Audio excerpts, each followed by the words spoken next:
Hola oyentes y lectores, bienvenidos a Medianoche en Main, capítulo 38. Este es el podcast de Martes Ataca que dedicamos a las obras de Stephen King. Mi nombre es Lucía y me acompaña Andrés. Hola Lucía y a quienes están del otro lado escuchando este nuevo episodio, este nuevo capítulo de el volumen 4 de Medianoche en Main. Casi digo 3, pero sí, ya es el cuarto. Uh-huh. Que le estamos dedicando a lo que decidimos llamarle anexos y mutaciones. En el capítulo anterior hablamos de lo que consideramos un anexo, que fueron documentales sobre King. Y ahora vamos a pasar a la primera mutación. Así es. Hoy nos toca un formato que nunca abordamos, que es un cómic original coescrito por Stephen King. Exactamente. Ya tenía King algunos cómics / novelas gráficas publicados que serían en ese momento The Stand y La Torre Oscura, pero no eran guiones originales, eran adaptaciones como puede ser una serie o una película. Vamos a hablar de American Vampire. Sí, American Vampire, publicado entre marzo y julio del 2010 y creado por Scott Snyder, que no es Zack Snyder, así que cada vez que digamos Snyder no piensen en el Snyder Cut. Claro, este es el Snyder bueno. Exacto. Y Rafael Albuquerque, que es el ilustrador, escrito del capítulo 1 al 5, que constituye el volumen 1 del cómic, por Scott Snyder y Stephen King. Ahora lo que todos nos preguntamos es cómo King llega a escribir un cómic para una de las editoriales del rubro más grandes, en este caso Vértigo, de la mano de DC. La cuestión arranca en el 2009, cuando un editor de DC le pregunta a Scott Snyder, el Snyder bueno, si tenía alguna idea interesante para publicar en Vértigo. Scott ya tenía publicado alguna que otra cosa, personajes no propios, tenía un libro de cuentos. Y como veía que venía en ascenso, le dio la oportunidad. Y en ese momento le dice que sí, tiene una idea. En esa época venían saliendo muchos libros y películas de vampiros, pero según el mismo Snyder, no estaban relatados con las imágenes de terror con la que él había crecido. Entonces le dice, bueno, mi idea es hacer una historia de vampiros americanos. Le aprueban el proyecto y ahí es cuando Snyder llama a quien vos mencionaste recién, Albuquerque, o Albuquerque. Es brasilero, así que supongo que será más Albuquerque. ¿Es brasilero? Es brasilero como Gabriel Va. Exactamente. ¿Y su hermano gemelo? ¿Sabías que tiene un hermano gemelo? No sabía. Bueno, después te cuento. Bueno, para apalancar este lanzamiento, lo contactan a King. Pero para que les escriba un prólogo o algún tipo de comentario positivo para que figuren en la portada del primer tomo. Algo que ya había hecho para Voodoo Heart, una antología de cuentos cortos publicada por Snyder, pero en 2006. O sea, el tipo ya tenía un libro que en la tapa tenía un comentario de Stephen King. Cuando King le llega el proyecto, lo lee, se mete de lleno. O sea, al principio iba a escribir, llega a un acuerdo a escribir el guión del primer tomo, pero el tipo se ceba y escribe 4 más. Dice, no, yo quiero meter más acá. Es como que medio se autoinvita a participar de lo que después sería el primer volumen completo. En este caso, no es que escribe todo, sino hace miti con Snyder. Ya vamos a hablar más adelante de la estructura de este cómic.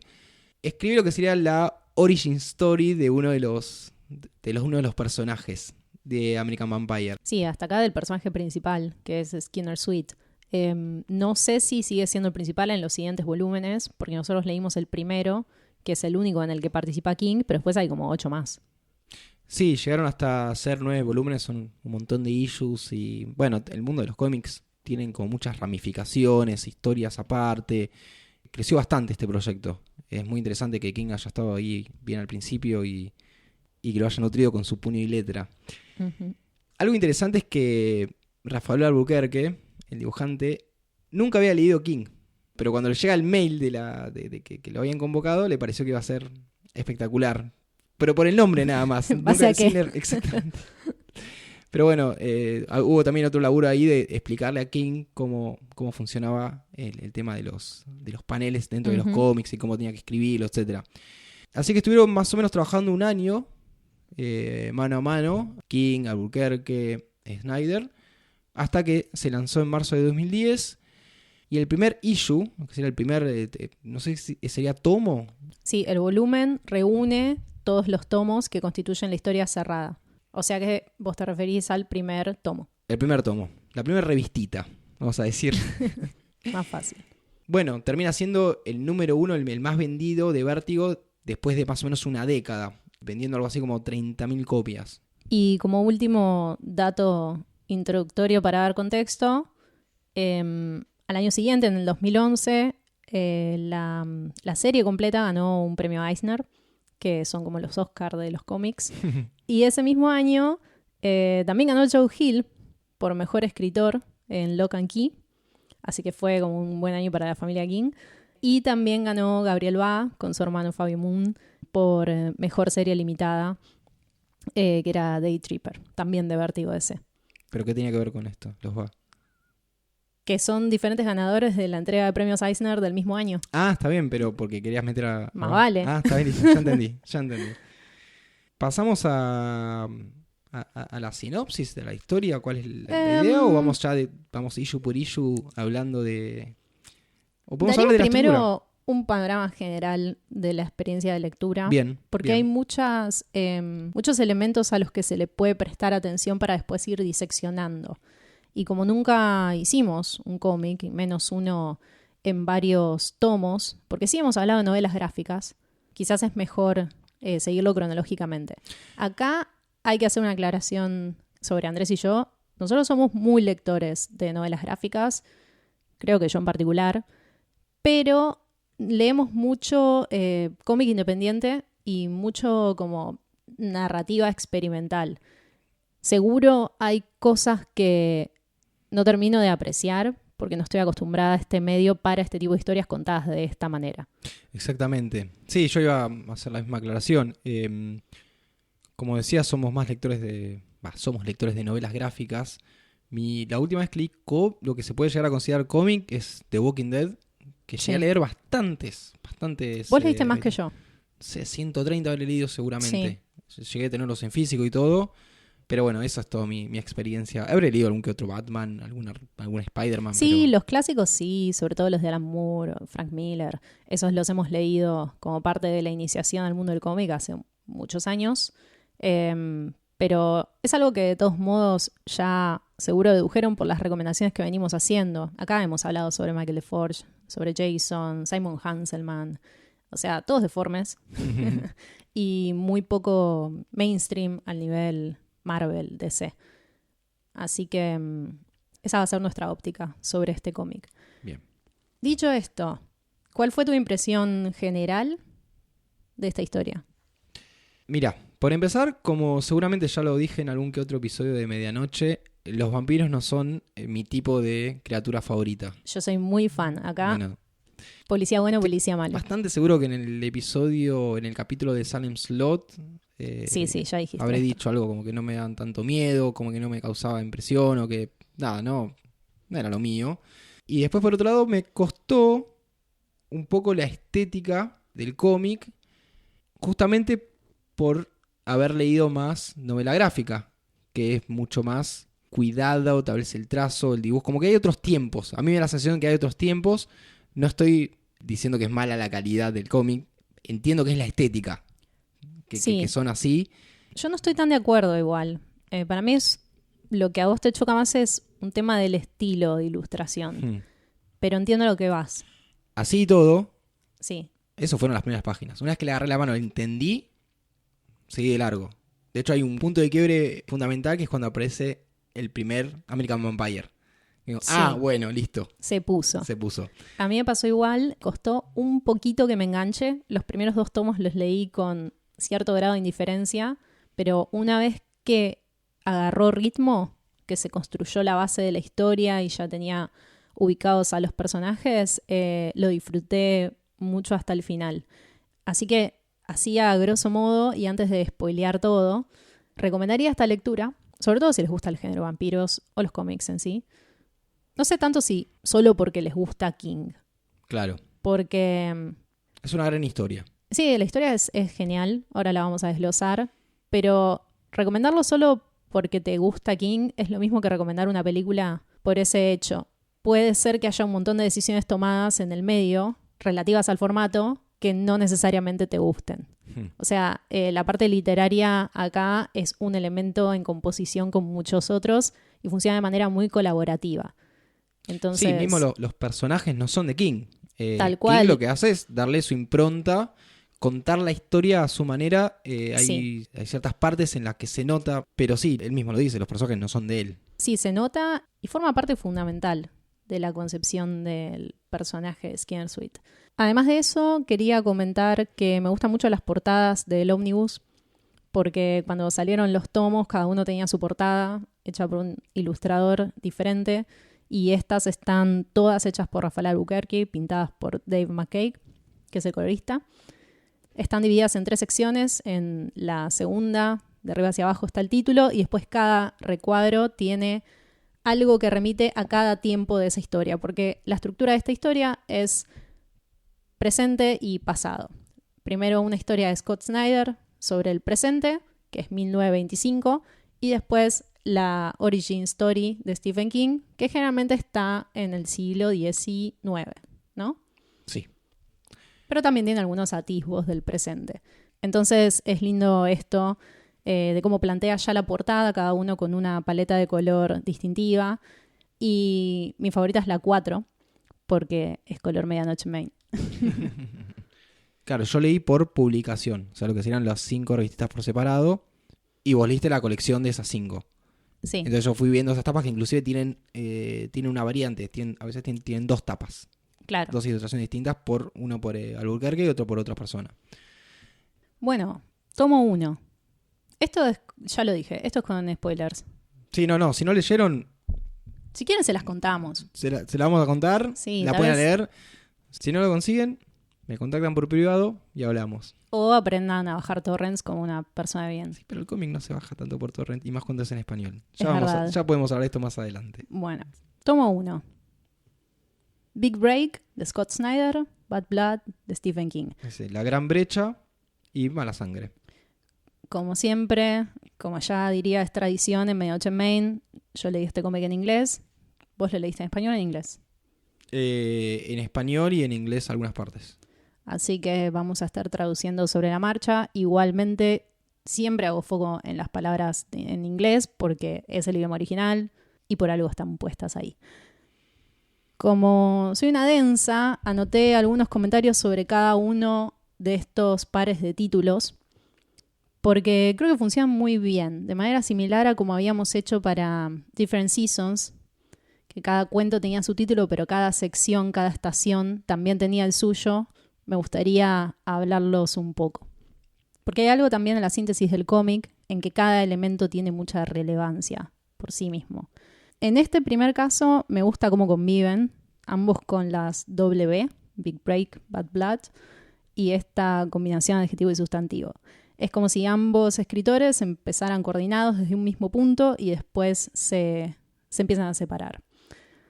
¿Querés contar la historia o la cuento yo y después la comentamos? Contamos y de última yo voy tirando Dale. bocaditos. Big Break transcurre en 1925. Uh-huh.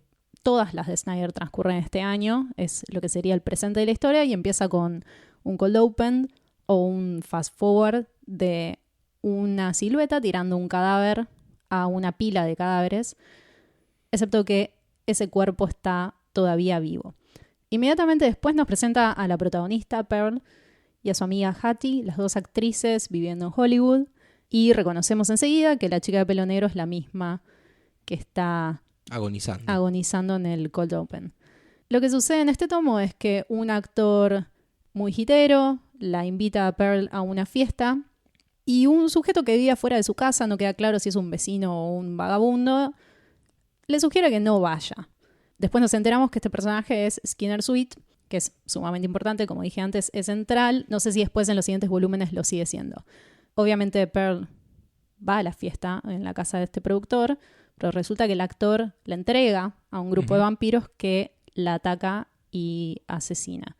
Me parece muy buena la página que ilustra a los predadores en ese cuarto privado, súper terrorífico, muy amenazante. O sea, la narración visual es genial cuando presenta a los monstruos y sobre todo cuando se transfiguran para atacar. Esto, en mi opinión, se sostiene en todo el volumen. Nunca agota el recurso. Sí, y ya empezamos a ver algo interesante, que es que estos vampiros se manejan como una secta. Una mafia.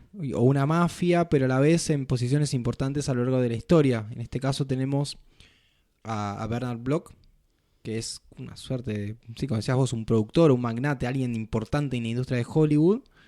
Y en la siguiente historia vamos a ver que hay un vampiro muy similar, Percy, que está detrás de lo que sería la expansión del occidente, de lo que son los westerns en su época. Claro, están ubicados en posiciones de poder. Exactamente. Bad Blood es la siguiente historia que arranca en 1880, después va a seguir hasta principios del siglo XX y presenta a otro personaje que es un escritor, sorprendiendo a nadie. Sí, de hecho creo que King es la voz de este escritor. Yo creo que este es su lugar seguro. Exactamente. Y ante la necesidad de resolver todo un lenguaje nuevo, él cuenta un poco en el prólogo las dificultades que eso implicaba, de haber dicho, esto es lo que yo sé. ¿Y si la historia la cuenta un escritor?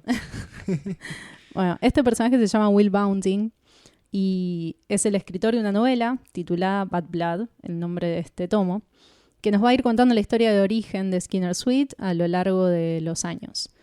Este personaje, Skinner Sweet, es originalmente un ladrón de bancos, o sea, háganse la idea de que todo esto está ambientado en el lejano oeste, y tiene una némesis en la policía que es, no sé si es un sheriff.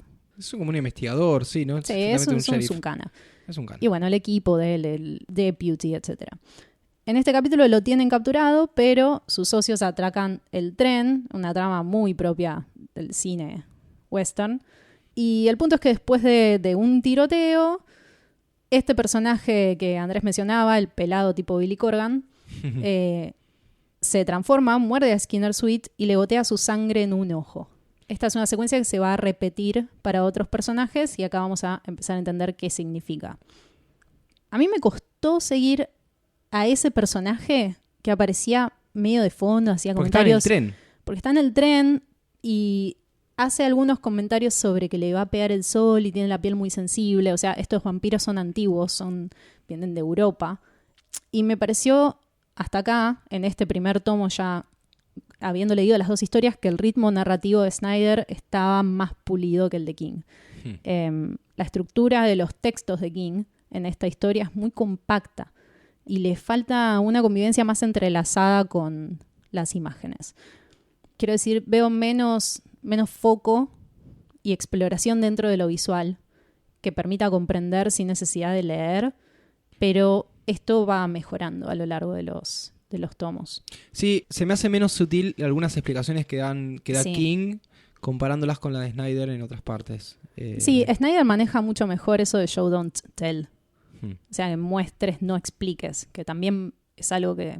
Tampoco sé si es un tema de sobreexplicación. Para mí hay como una falta de equilibrio entre la composición visual y el texto. Pero paciencia, porque King es nuevo en esto. Algo que me interesó en este primer tomo es que en la editorial, cada tomo tiene una editorial final, que no siempre son de gente que haya participado en el cómic, sino como alguien hace una editorial, como en un diario. Scott Snyder escribe la primera y dice que, entre otras cosas, que a King probablemente la trajo la historia porque es sobre los norteamericanos, lo que aprecian ellos, ya sean los vaqueros, las rutas, los pueblos viejos polvorientos. Y también es sobre lo que hace quiénes son. Lo bueno, lo admirable, lo heroico y lo monstruoso. Uh-huh. También Snyder habla sobre qué leyó de King y cómo leyó a King y qué cosas le da miedo. Habla principalmente de Boogeyman, que siempre que lo lee le da miedo. Es cierto. Pero bien, es como que esta duda de por qué a King le interesaba tanto participar del proyecto, Snyder también la tuvo y llegó a esa conclusión.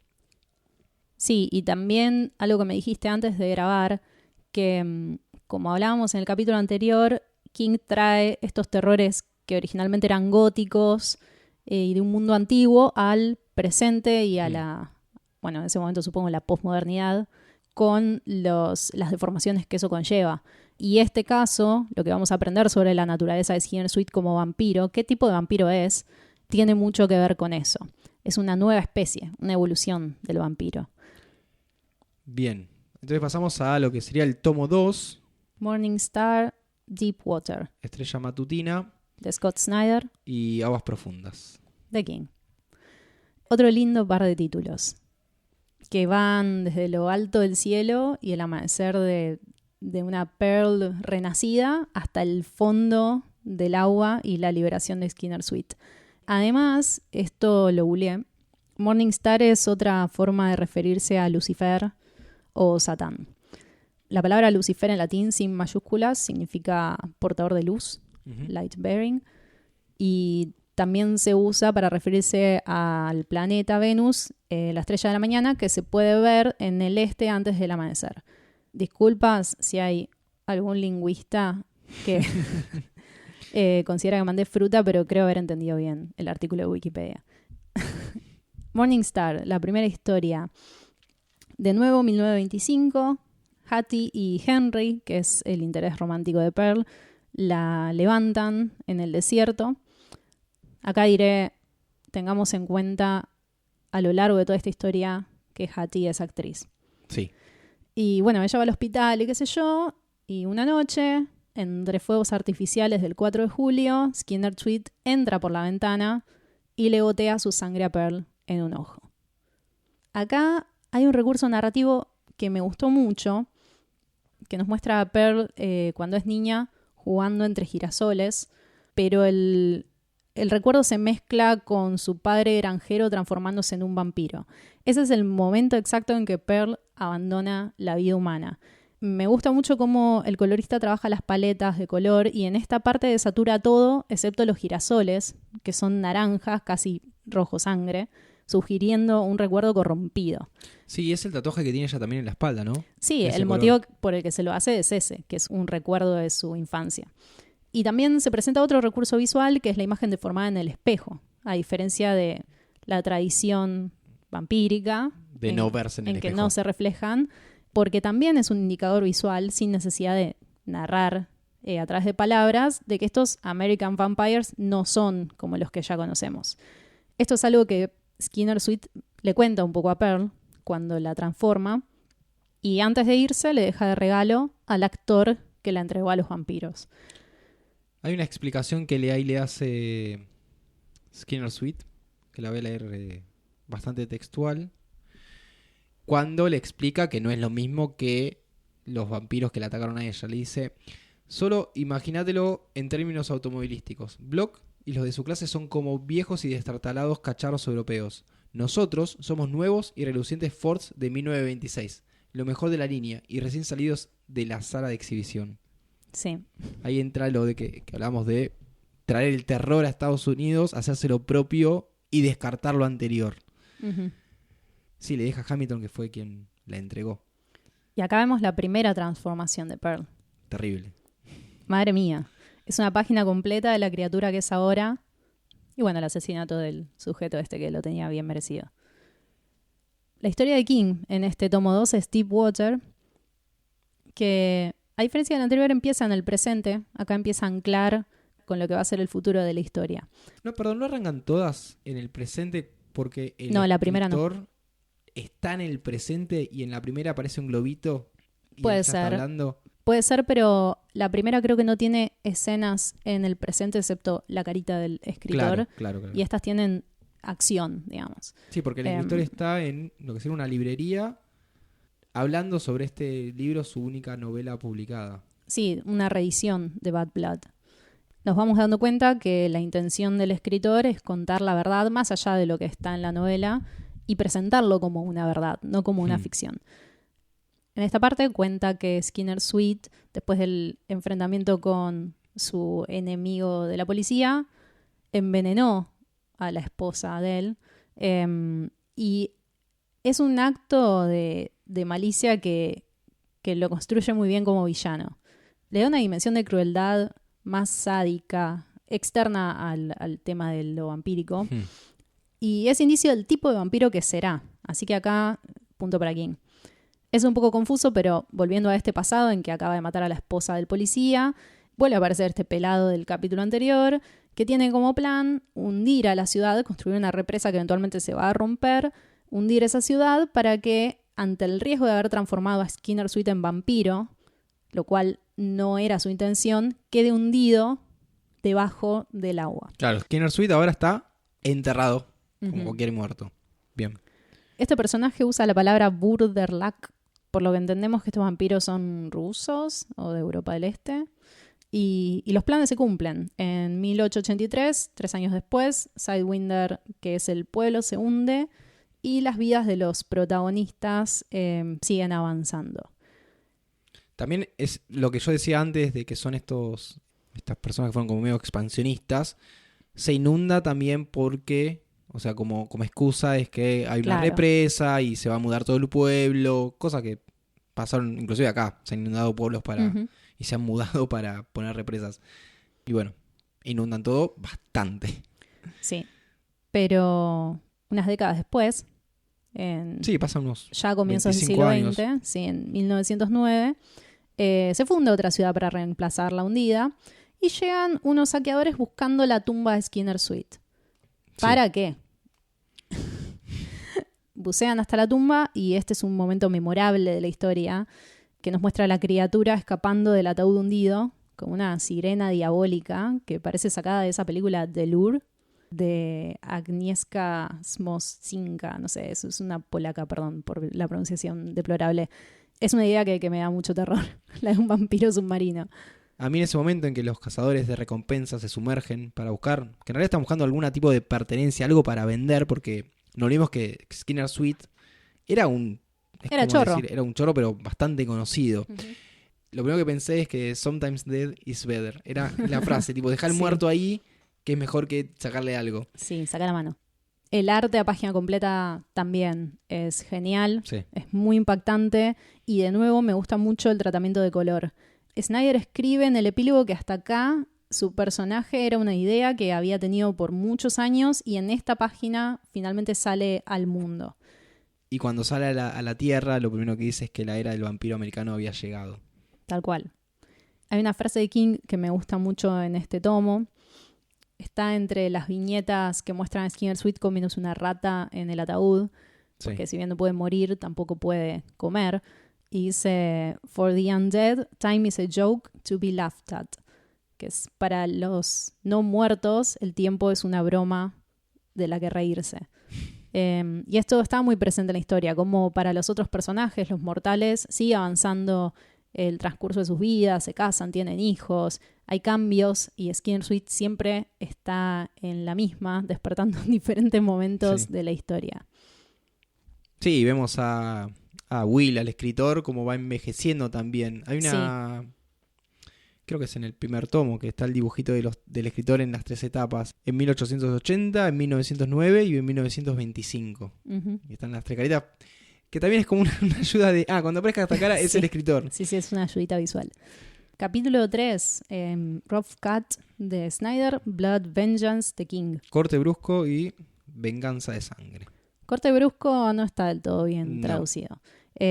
Porque el corte, entre comillas, en bruto, no sé cuál es la expresión en español, es la primera versión editada de una película y es clave tener en cuenta que el transcurso de la historia que ahí se cuenta puede cambiar en la edición final.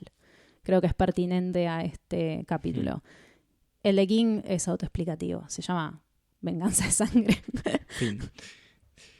Ese día no se levantó con ganas de laburar. Bueno, los títulos de King para mí son muy referidos a las historias de lo que sería el lejano oeste, del western. Son como como esta película Hell or High Water, como esa idea de, no sé, a mí me da esa estética de lejano oeste. Sí, estoy de acuerdo. Bueno, retomamos nuevamente la historia de Pearl y Hattie que se reencuentran y Pearl le cuenta lo que pasó, básicamente, y le dice que se vaya del pueblo.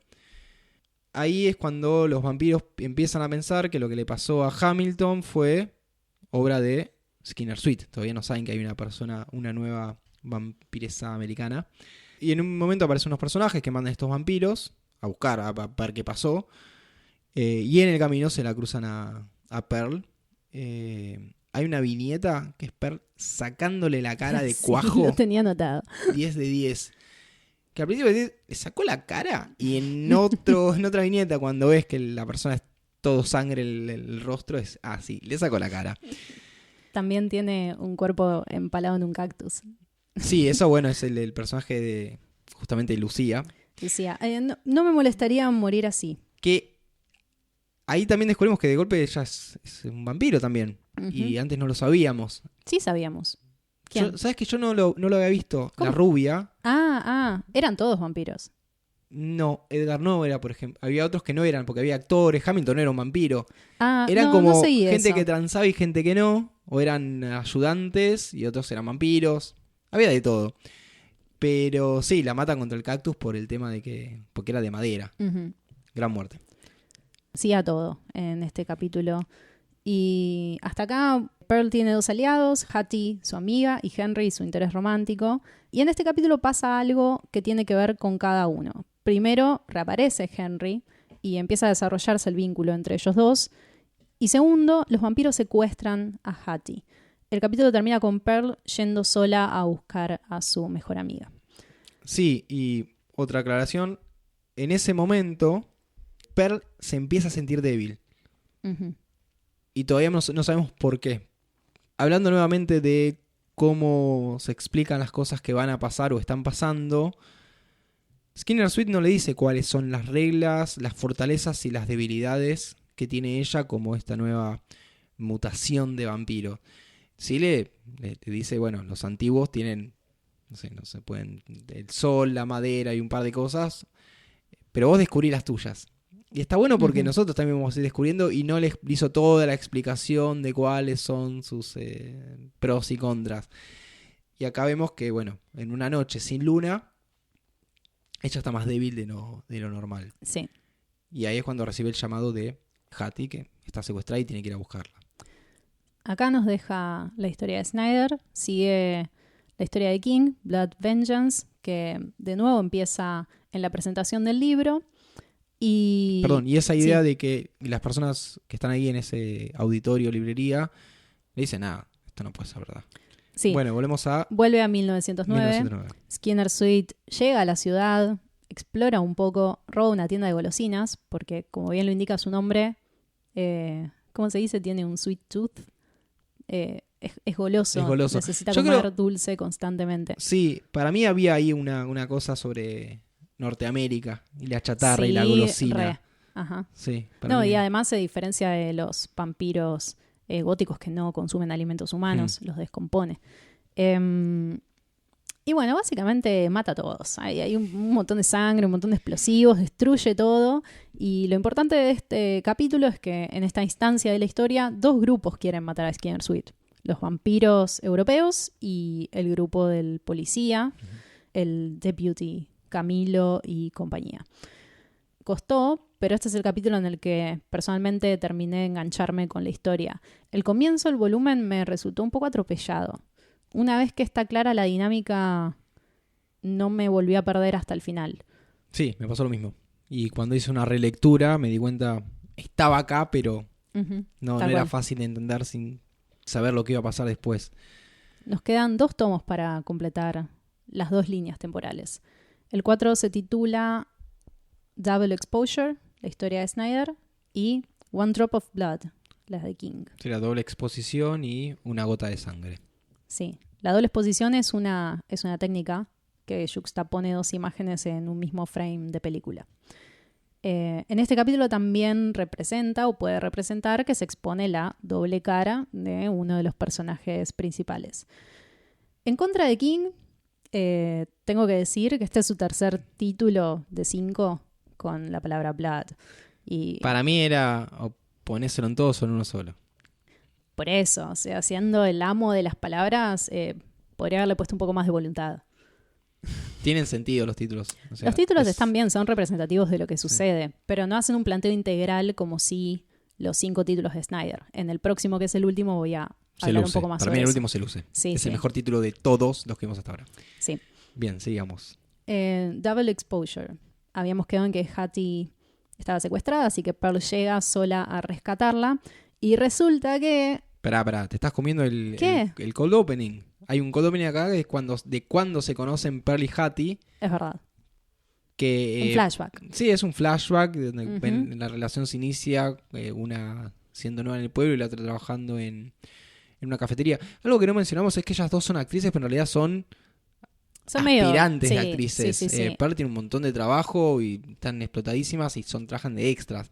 Por eso ella también va a la fiesta, porque ve una oportunidad cuando de hacer contacto. Hamilton le invitas, porque justo falta una actriz y la usan a ella para recrear una escena, Uh-huh. pero en realidad no son estrellas. No son estrellas. Uh-huh. Sí. Ahora sí, seguimos, que Pearl va a buscar a Hattie, que está secuestrada por los vampiros. Y esta zorra la apuñala literalmente en la espalda. Por la espalda. Es una traidora. Acá también se revela que Hattie era la silueta que la tiró en una zanja al principio del tomo 1. Nunca vemos su cara y acá Yo no entendí vemos eso. que es ella. Sí, hay 2 viñetas en que esa silueta se da vuelta y es la cara de Hattie. La mandaron a descartar el cadáver. Que Hattie ya sabía que ellos eran vampiros. Sí. Bueno, eso Sí, yo no lo había entendido. ella sabía, hizo un trato y la descartó. Lo que no sabía es que ella no se murió. Claro, yo había entendido que el trato lo hacen cuando Ahora que lo decís la igual, secuestran. o sea, creo que el trato era que ella se muriera. No sé si A mí eso me dio duda. ella sabía los detalles de cómo iba a morir, Claro. que implicaría saber que eran vampiros. Pero sí, fue y tiró el cadáver en una zanja, Bien. o sea, ¿qué más querés? Pero a la vez es la que después la va a buscar. Bueno, por eso yo dije que Hattie es actriz. Claro. Todo el tiempo en los tomos Claro, anteriores ella va porque está con llora, Henry. siempre tiene cara de mosquita muerta. O sea, Mirá. tiene que mantener las apariencias durante ese tiempo. Algo importante también pasa ahí es que en este falso intercambio entre Hattie y Pearl, los vampiros explican por qué quieren a Pearl, no para matarla, sino para experimentar y torturarla y poder saber cuáles son las debilidades de esta nueva línea de sangre. Sí, que para ellos resulta una amenaza. Hmm. De nuevo, muy buena acción de vampiros. Sí, está Esta vez nocturna. Y cuando Henry llega a rescatarla, porque ella había rechazado su ayuda, un vampiro ataca el auto de manera muy similar a Popsy, Sí, el pensé lo mismo. cuento de Nightmares and Dreamscapes que charlamos en el capítulo 17. Es más, el diseño de este vampiro se parece mucho al Salem Slot de Toby Hopper, el pelado azul. Sí. Hay muchos pelados en este cómic. Bueno, al final hay un diálogo romántico medio largo que me torra, pero básicamente Henry y Pearl deciden luchar juntos. Porque hasta este momento, nosotros lo único que sabemos de Henry es que era medio un buscavidas, un músico. Sí. Y resulta que era un ex-marín veterano de guerra, creo de la Primera Guerra Mundial. Un concepto muy American. Sí, ahí se puso full americano. Uh-huh. La segunda historia de este tomo es One Drop of Blood, una gota de sangre, que transcurre en 1909. Y acá a mí me pasó leyéndola que quería acción, viniendo de Skinner Suite, que prendió fuego todo. La verdad es que quería venganza, quería violencia. Y en su lugar lo que recibí fue mucho diálogo previo. Donde el escritor explica que Skinner Suite es un vampiro. En realidad su teoría es que Percy es un vampiro. Sí. Inclusive explica qué es un vampiro para él. Sí, o sea, es una explicación súper literal. Y que por eso piensa que tal vez lo contagió a Skinner Suite.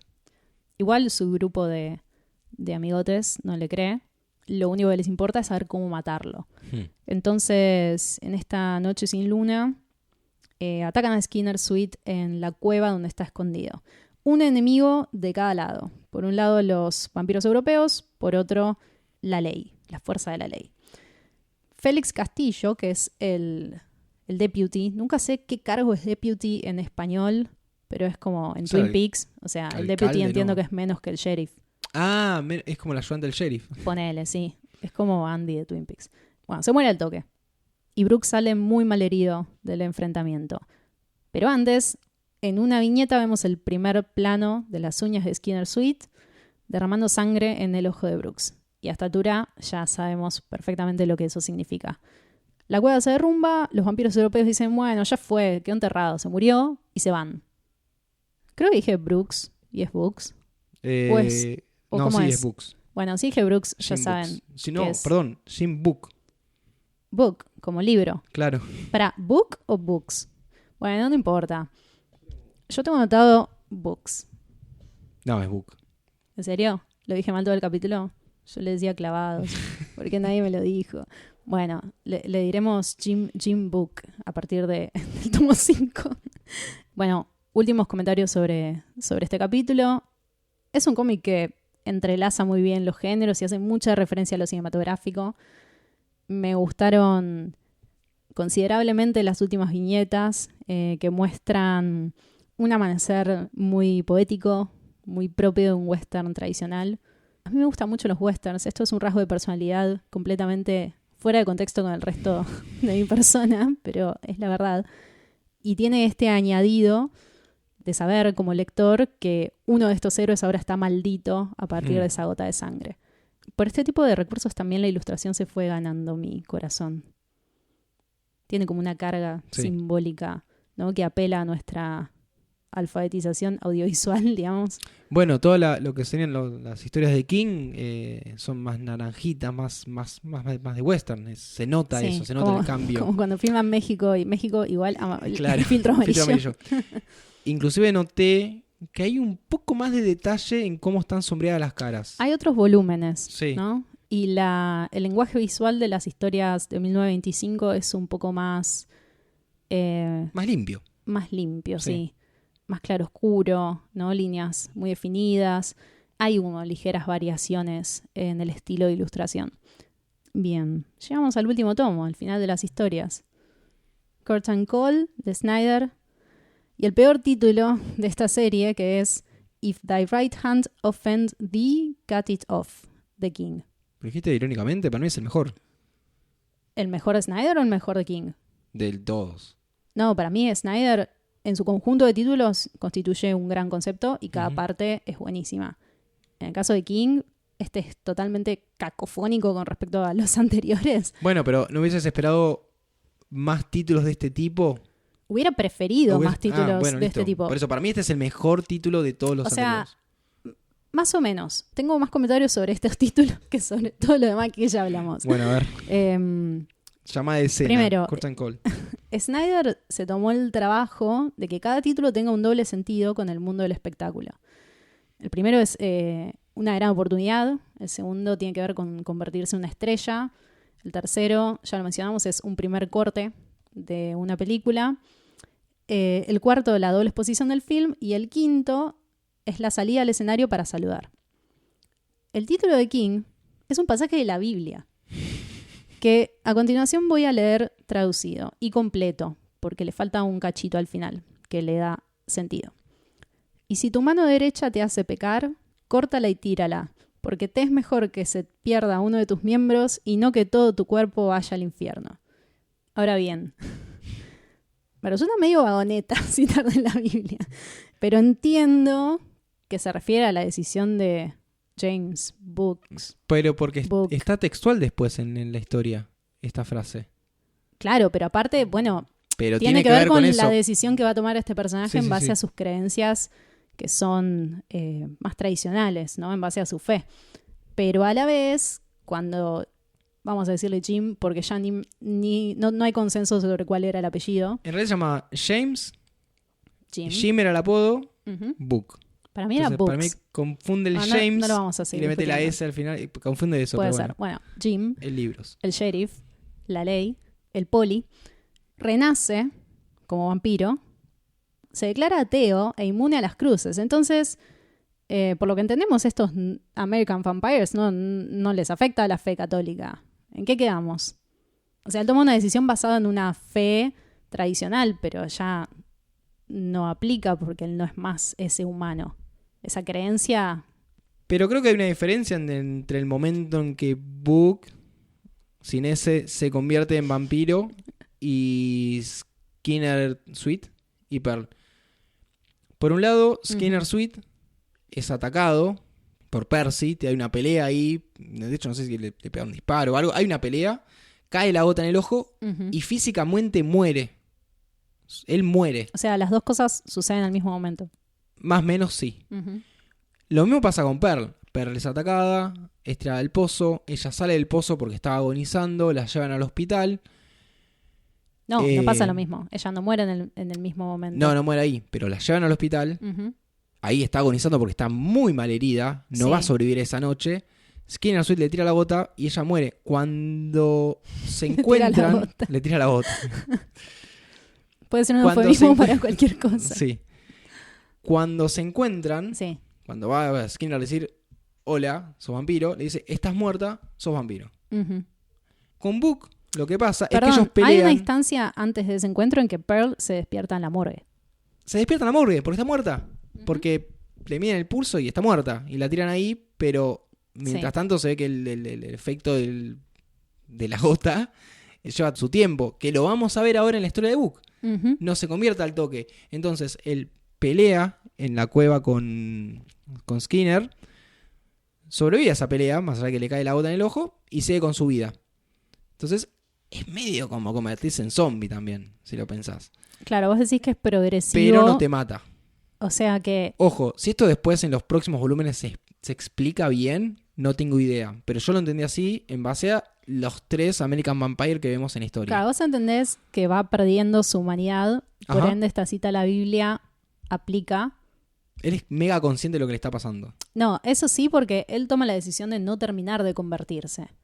Pero igual nos estamos adelantando porque la primera historia es la de Snyder y no tiene nada que ver. Es Curtain Call. Se baja el telón.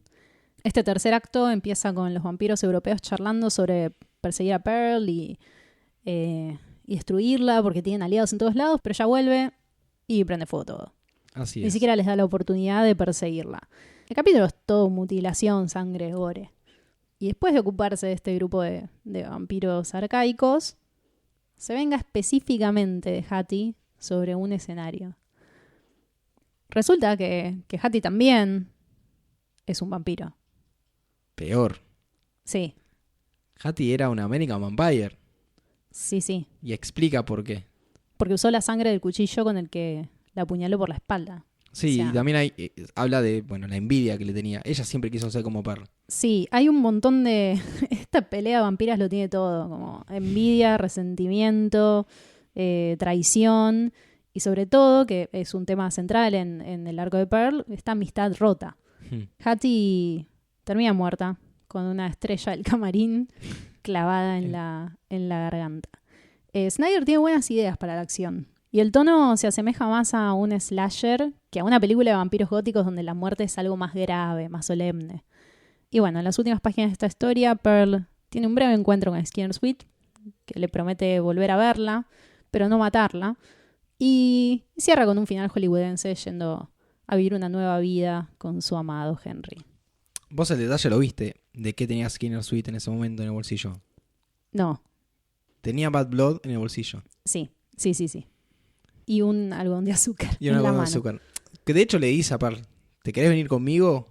Y seguimos las aventuras. Y ella dice, no, me quedo con Henry. Bueno, ok, listo. Tuki, se separan. Y está bueno porque quedan en buenos términos. Y da la sensación de que son personajes que van a, de alguna forma, desaparecer y aparecer en algún momento en los volúmenes. Quedan ahí en stand-by. Y también queda claro que Skinner Sweet tiene planes para el futuro.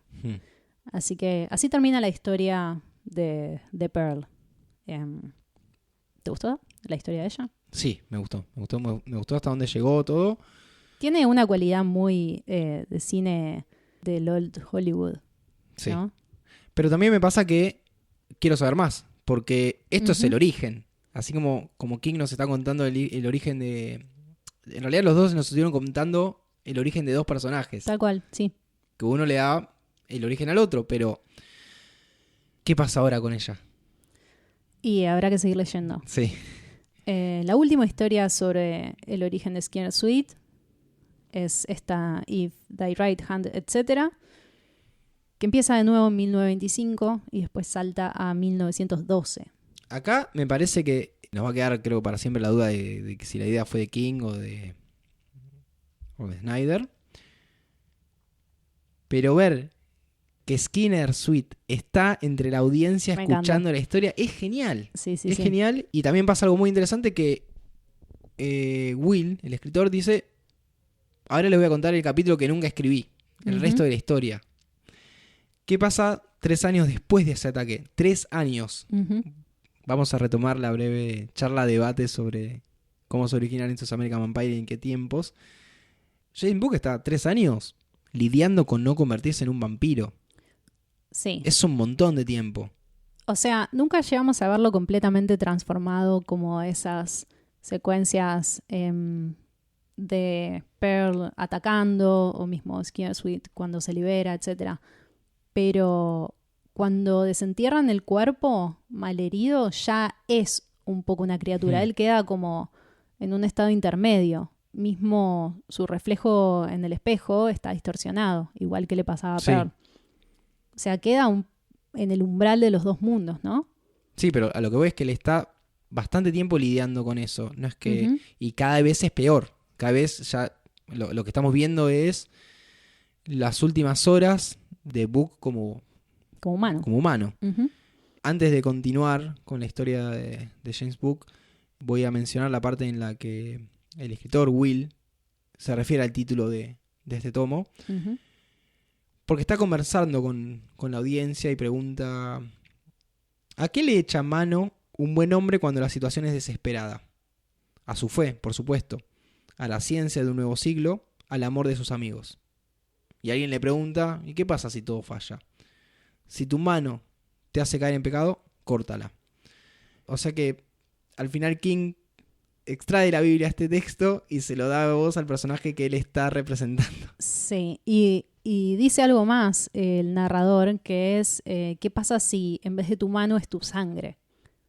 Entonces, claramente la salida de esta situación para Book es la muerte. Y le pide a Vilena, que es la hija del deputy ya fallecido de Castillo, que lo mate. Y acá hay una trama medio incómoda, en que ella le dice: bueno, pero solo si primero me dejas preñada, porque se murió toda mi familia durante esta historia. Además, lo cual tiene un poco de sentido. Él es la hija, ella es la hijada de él, pero ella también es mucho más chica que él. No sabemos si hay un tema de edades. Sí, hay ahí una cosa medio... yo no había entendido que la quería... grooming. Yo no había entendido que el fin era quedar preñada. Sí. Bueno, yo no había entendido. Pensé que solamente quería... pasarla bien. No. El objetivo era que ella pueda también seguir con su vida, ¿no? O sea, tiene un poco de lógica porque le mataron el marido y murió su madre cuando ella nace y también mataron a su abuelo. O sea, a lo largo de esta historia se mueren todos en la familia de Abby. Entonces, bueno, él accede y ella lo mata. Primero le dice: no, al final no te quiero matar. No me animo. Sí. Era como, pará, che. No, los dos cumplen su parte del trato y Book encuentra la paz. Y bueno, ahí se viene un gran final. Para mí es un gran final. El final es muy bueno. Es muy bueno. Sí. De nuevo estamos en la librería. El escritor dice: yo estoy viejo, me voy a morir, quiero que esto sea público.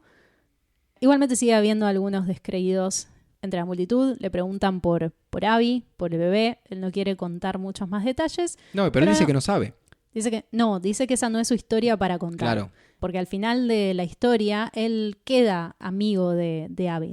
Ella le dice, él le pregunta: ¿puedo irme con vos? Y ella le dice lo que siempre le dicen en todos los tomos, como sí, pero algo como if you keep up, como si seguís el ritmo. Porque el escritor está presente en todos los enfrentamientos, en todos los conflictos que después narra en su novela. Es testigo de todo. Pero a partir de ahí deciden no contar más. Y en la fila para firmar libros y demás, recibe una notita de Skinner Sweet. Es un poco una amenaza, ¿no? Sí. Como, sigo acá. Que igual es algo que Will podría haber dado por entendido. Si él cree en toda la noción del vampiro. Pero no necesariamente que esté ahí, que sepa dónde está y atrás compartan espacio. Y bueno, cuando Skinner Sweet se va a la librería, hay 2 figuras observándolo. Una es Abby y la otra es su hija Felicia, ya crecida, que están aparentemente conspirando contra ese vampiro que mató a su padre. Fin. Y entendemos que... Fin, signo de pregunta. Que ahí es cuando une la historia, que hay de ahí Skinner se está yendo a hablar con... ¿Con Per? Con Per, y porque tiene el libro. Claro. Ay, muy bien, Andrés, muy buena conexión. Yo no había asociado la temporalidad entre una y otra. O está yendo al lugar ese. No, porque a Per la ve de noche. La ve de noche, bueno, puede ser. es una feria. Pero bueno, entendemos que el relato del escritor está pasando sí. ahí en simultáneo con el final de la otra historia. Espero que se haya entendido en general, porque la manera más práctica de contarlo era esta. También para no omitir este tipo de detalles. Si hubiéramos contado toda la historia completa de Pearl y después toda la historia completa de Skinner Sweet, de su origen. No hace sentido. Porque sí. no... En comparación con los tomos anteriores que escribió King, este sí me parece que es mucho más show, don't tell. Y él había admitido en el prólogo que era un nuevo medio narrativo y que le costó encontrarle la mano. Yo creo que se nota, pero sale airoso. Y no está nada mal para un señor de 60 y pico que tiene tendencia a escribir de más. Bueno, también le juega a su favor este tipo de historia partida, donde sí. va y viene. Entonces, King es un regio cuentista, además. Sí, porque básicamente está contando un cuento corta a lo largo del tiempo. Uh-huh. Yo creo que sale bien parado. Sí, ni hablar. Y además, puntos extra por intentar algo nuevo. ¿Algo más para decir sobre American Vampire Volumen 1? Me gustó, la disfruté, más allá del tiempo que me llevó a entenderla.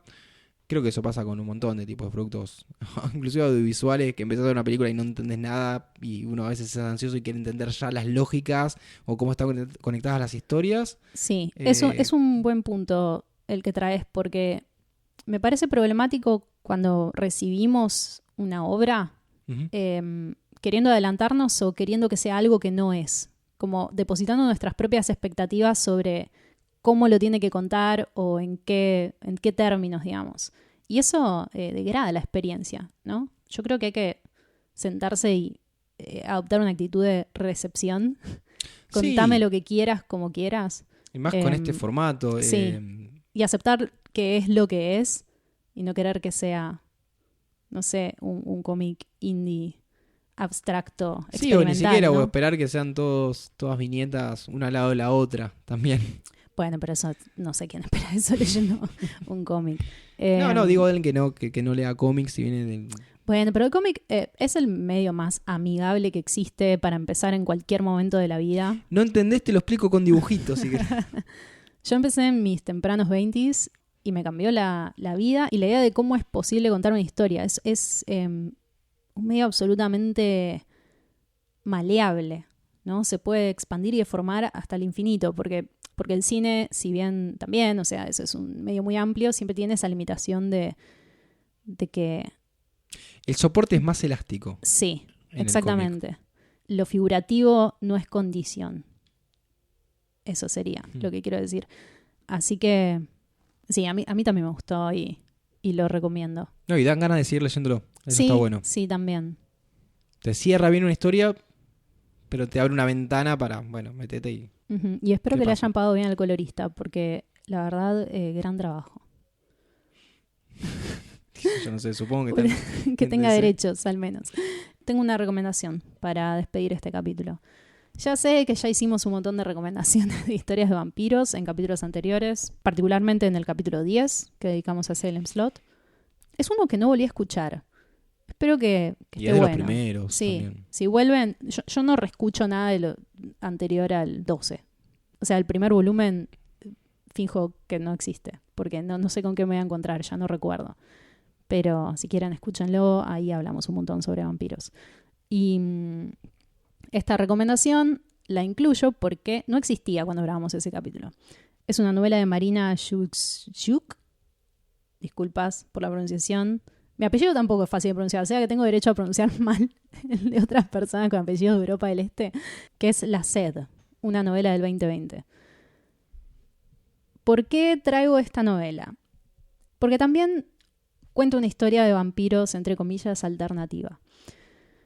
Está ambientada en Buenos Aires entre finales del siglo XIX y la actualidad. Y tiene algunos temas más góticos, pero también otros más alineados con el presente, como el vínculo femenino, el agotamiento de lo cotidiano, la maternidad, el erotismo y el duelo ante la enfermedad. Es muy interesante cómo explora a través de una vampira y de una mujer.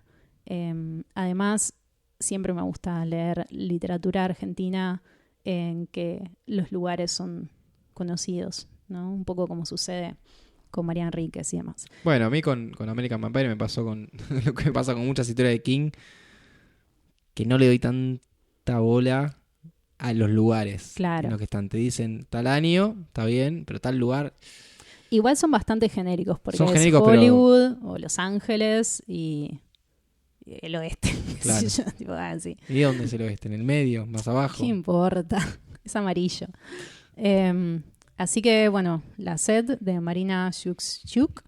Y un saludo a mi amiga Rosy, que me lo prestó para leer en papel.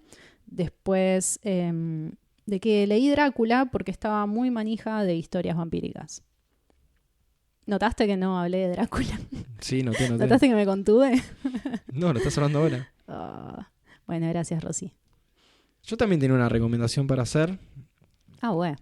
pero... ¿Midnight Mass? No, ya hablamos no. igual de eso, ¿no? Hace poco dijimos algo. ¿Sabes que no sé si lo hablamos alguna vez? Creo que en el epílogo del Cuando hablamos de volumen Flanagan, 2. seguramente, Sí. sí. Bien. Cuando recuerdo el episodio que dijimos... La película que va a salir con Nicolas Cage. No, para un poco. Cuando hablamos del tema de conseguir cómics online, obviamente esto es piratería. No, es apología al delito. No Andrés. estoy haciendo apología al delito, estoy haciendo apología a la distribución de la cultura de una forma libre y sencilla. Nos van a desmonetizar. Y Nunca nada de esto recibe dinero. el tema es así, hay cosas que a veces Sí. no se consiguen y esto pasa con... Democratización con toda de la información. Exactamente. Hace muchos años, muchísimos años, consigo cómics en un sitio en particular. Vos te has visto beneficiada de eso también. Sí, Andrés es mi dealer. También puedo decir que he leído cómics, he descubierto novelas gráficas, que después las compré y las tengo en físico. Asterios Polyp es un ejemplo. Soy muy fan de Asterix Que Polyp. no de se conseguía, Massachusetts. no estaba editado. No, me acuerdo del día que la encontré.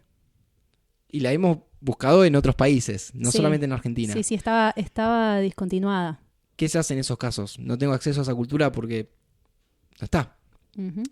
En fin, es una gran discusión, pero bueno, conseguí por este medio American Vampire, por suerte me bajé todo lo que pude, y a los días cerraron el sitio. Estoy hablando de How to Arsenio Lupin, que era un blogspot, ni siquiera un .com.ar, un .com.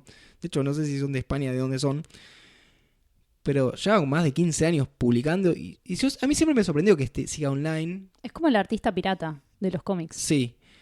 Y todo con descarga directa, Ujú. no torrent, nada, por eso decía, en torrent uno suele conseguir más en inglés. Ujú. Y el laburo que hacía esta gente, que entiendo que es una persona con ayudantes, era esto que mencionaba de traducir cómics, no solamente conseguirlos, sino remaquetarlos con textos en español. Sí.